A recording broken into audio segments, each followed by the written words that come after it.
Selamat datang di podcast kami yang tidak berguna. Hai Par. Halo juga. Mau bahas apa ya? Hari ini kita akan membahas topik yang sangat sensitif, sedikit sensitif lah, tentang mertua. Menarik banget nih. Emang kenapa tuh? Nah, kalau minggu lalu kan kita sudah membahas tentang periparan ya. Kali ini kita masih membahas soal family. Jadi bagaimana caranya kita berteman dengan mertua. Betul. Jadi pembahasan kali itu menarik loh, kalau menurutku ya. Karena berteman sama mertua itu kedengarannya simpel. Cuman nggak semua orang bisa melakukannya, ya nggak? Oh, betul. Makanya di sini kita akan membahas seluk-beluk pertemanan dengan mertua. Konflik apa aja yang berpotensi terjadi antara menantu dengan mertua dan bagaimana pula caranya mengatasi konflik yang ada di antara menantu dan juga mertua. Biasanya agak konflik tuh ini bukan pengalaman sih. Kalau pengalamanku tuh baik-baik aja soalnya alhamdulillah. Jadi lihat di kehidupan di luar sana tuh yang agak konflik antara menantu cewek sama mama mertua biasanya ya. Karena kebanyakan papa mertua tuh bawaannya biasanya lebih santai kan, bapak gitu. Nah, tapi untungnya nih mertua kita aman-aman aja ya bro ya. Wah, aman-aman sekali. Alhamdulillah, mama, papa aman semua. Aman semua. Best friend semua sama kita. Pokoknya sentosa lah gitu lah. Jadi gini. Sentosa lah kita. Terus. Ada itu pernah gue baca artikel gitu ya. Jadi ada cerita-cerita gitu. Bukan stensil ini ya. Stensil ya. Tetap ya. Oh, tetap. Ada apa? Ada menantu yang dihina gegara nggak bisa masak atau gegara sengaja masukin makanan yang bikin alergi. Gila, gue tuh kawin ya dalam kondisi nggak bisa masak loh. Sumpah. Oh iya. Untung nggak dipecat saya. Ya, tapi ini aneh loh. Masukin makanan yang bikin alergi. Nah, kok nggak ngasih tahu ya? Lah iya itu, kan komunikasi dulu kan, maksudnya. Iya, bisa makan ini nggak? Oh nggak bisa alergi. Oh ya sudah nggak dimasukin gitu loh. Gampang sebenarnya. Terus lagi dibikinin, isinya apaan? Ada ini. Wah nggak bisa alergi. Oh ya sudah. Ya sudah. Nggak ada yang menantu yang niat jahat ke mertua, insya Allah nggak ada lah ya. Insya Allah nggak ada. Terus ada lagi nih. Ada yang dimarahin gegara nggak buang sampah. Oke, benar-benar itu. Nah, terus ada lagi dibenci mertua karena menantu bukan pegawai. Nah, itu sensor ya. Gua sensor. Bener. Itu juga sebenarnya agak-agak ya. Iya, agak-agak itu. Makanya gue sensor yang itu. Benar-benar. Itu juga maksudnya tuh kenapa sih kalau misalnya dibenci kenapa diizinkan untuk menikah ya kan? Nah itu nggak tahu juga ya. Mungkin kalau umumnya yang pegawai itu tadi mungkin kali ya bisa disombong-sombongin ke mana gitu kali ya. Betul. Kayaknya sih gitu. Tapi itu sih nggak ngefek sih kalau kata gue. Nggak ngefek lah. Semua kerjaan tuh ini kok. Kerjaan apapun asal halal mah nggak apa-apa kok. Ternyata pas jadi di pegawai itu ya, terus di kontraknya habis ya selesai. Ya selesai sudah. Nggak ada yang kamu bisa banggain dari pegawai itu tadi. Iya makanya itu. Lanjut lagi. Lanjut. Mertua mengadu domba menantu dan anak. Lo ini ngadu domba lagi bos. Ngapain? Kemarin ipar sudah adu domba.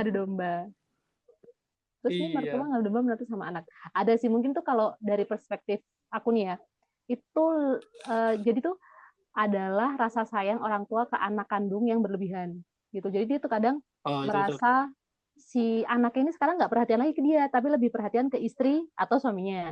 Jadi si mertua ini, si mamah ini kayak nyari-nyari masalah dalam tanda kutip gitu loh. Jadinya misalnya ngadu domba, ya nggak sih? Betul sih. Terus ada lagi nih. Next. Mertua menganggap remeh gegara nyuci nggak bersih, nyapu nggak bersih. Aduh ya Allah, ini kayak semua menganggap remeh gegara nyuci nggak bersih. Ya gimana ya? Bingung saya juga. Nyuci nggak bersih dicuci lagi bos. Kalau tuh mesin laundry udah ngapa sih? Iya, nyapu lagi. Nyapu lagi kalau nggak bersih. Selesai masalah. Nah ini nih ada dia. Santai. Coba santai. Ada yang lucu lagi nih, ada yang lucu. Apa tuh? Ada cerita. Jadi aku baca di artikel yang lain sih ya. Artikel apa sih yang lu baca? Nggak tahu itu artikel apa ya. Tuh kadang artikelnya nggak nyambung gitu aja. Asal bukan stensil nggak apa-apa lah. Iya. Gue cariin apa yang stensilan gitu. Nanti kita jadi topik tuh selanjutnya boleh nih. Apa kita ngomongin stensil di sini? Oh jangan, nanti aja. Di band kita belum. Ini lanjut ya. Lanjut next. Ada yang masih calon ini ya. Calon menantu dihina calon mertua gegara masakan yang dikirim tidak enak. Terus di WA, masakanmu nggak enak, gimana mau jadi ibu rumah tangga, sampai tak kasihkan Juno, si Juno juga nggak mau makananmu. Juno terus siapa? Di ujung-ujung si Juno itu ternyata kucing lah, makanannya sayur bayam bos. Kucing yang mana suka sama sayur bayam. Ini mah ngada-ngada sih nih, ngadi-ngadi dia. Makanya orang kucing aja di rumah tak kasih nasi sama masaku rasa ayam aja nggak mau. Kucing zaman jadi sekarang gitu. Tuh high class. Oh iya. Itu sih. Agak nyari-nyari ini ya. Mm-mm. Tapi ada juga yang kayak gitu nih, kejadian nyata sih sebenarnya. Betul. Ini sih kurang lebih itu tadi ya. Konfliknya masalah dengan mertua atau calon mertua. Tapi ini mau disclaimer lagi nih. Yang kita bahas di sini sekali lagi tidak bermaksud mengeneralisasi semua hubungan dengan mertua ya. Kayak kemarin tuh kita nggak mengeneralisasi semua itu jelek gitu loh. Ada kok hubungan dengan mertua menantu yang saling support tuh ada, kayak kita, ya kan? Betul sekali. Ada banyak kok di luar sana yang hubungannya masih baik-baik aja, bahkan bisnis bareng itu ada. Jadi nggak semuanya toksik lah. Betul. Jadi gini, yang mau saya bahas ini, ya namanya kan kita sama-sama baru mengenal mertua ya. Ya, yang otomatis dua karakter yang berbeda saling ketemu gitu loh. Wajar kalau momennya kita masih sering selisih paham. Orang anggaplah gini lah, sama suami atau istri yang komunikasi kadang ya selalu masih salah paham kan ya. Betul. Gimana yang sama mertua gitu, sama aja. Jadi stigma mertua galak emang akan selalu ada dari zaman ke zaman sih. Tapi masa kita mau gitu terus ya nggak selesai kan? Nggak selesai lah. Kalau ngomongin konflik nggak usah sama mertua lah, sama orang tua kita pun pasti ada slack-slacknya kan. Pasti ada lah. Sama aja lah, perlakukanlah mertua kamu tuh kayak orang tua kamu sendiri aja. Sebenarnya bukan kayak orang tua, emang mertua kan orang tua kita juga kan jadinya, Bo. Saat kita udah kawin, lu kawin sama istri lu kawin sama suami lu, harus nerima whole package dong kayak yang kita bahas kemarin. Nggak cuma nerima pasangan lu aja. Adik, kakak, ipar, sepupu, orang tua apalagi. Kalau nggak ada orang tua, restu tuh nggak akan turun loh. Asik ya. Bijak sekali Anda. Iya dong. Mikirnya lagi pakai otak kayak ini. Iya bener, nggak ada anak-anak soalnya. Jadi info tuh langsung masuk gitu. Terus ini ada nggak sih tips buat bikin hubungan sama mertua ini adem ayem gitu, Bro? Tuh ada. Gimana? Jadi ini sama baca-baca gitu ya. Baca-baca, tanya-tanya gitu. Jadi kita ngelihat dari sudut pandang orang tersebut lah, entah mertua atau siapapun, agar masalah yang ada itu tidak berlarut-larut gitu loh. Jadi gini, mungkin kita merasa sama mertua seperti ini, seperti itu gitu ya. Mungkin karena ada rasa ketidaknyamanan dan sungkan di diri kita sebagai menantu. Itu normal sebetulnya normal. Normal aja gitu. Istilahnya kita masuk ke keluarga baru ya pastilah ya. Pasti. Ada nggak nyaman tuh ada lah. Pasti. Jadi macam kayak mau pacaran pertama gitu ya, PDKT ya. Kadang-kadang juga nggak nyaman kan? Nggak nyaman, terus tahu-tahu ya udah pacaran 5 bulan, 6 bulan, diajak main ke rumah, deg-degan dong pasti, ya kan? Pasti ada rasa nggak nyaman juga lah. Itu ada nggak nyaman juga, normal. Ini kok si calon ngupil sih, itu kan nggak nyaman jadinya. Normal manusiawi bro. Manusiawi. Nah, jadi gini, tips-tipsnya itu ya. Ini ada tipsnya, gimana tuh? Harus gimana sih sebenarnya tuh ke rumah di rumah mertua ini? Oke. Tips dan trik ke rumah mertua. Nah itu. Pertama, sopan. Harus sopan. Kedua, sayangi mertua layaknya orang tua sendiri. Harus itu. Harus lah. Terus ketiga, kenali mertua dengan baik gitu loh. Nah, ini benar-benar cari celahnya biar kita bisa ngambil hatinya ya kan? Bener. Bener. Terus keempat, ikutin kegiatan mertua. Nah, bener Terserah. banget ini juga. Betul. Anggap ternyata ada arisan gitu ya, ikut aja arisan, nggak apa-apa. Ini kalau misalnya dari perspektif cewek nih ya, biasanya yang mengikuti kegiatan mertua ini dianggap ngambil muka, apa namanya? Bukan ngambil muka, ngambil hati ya. Cari muka. Elah, susah banget namanya.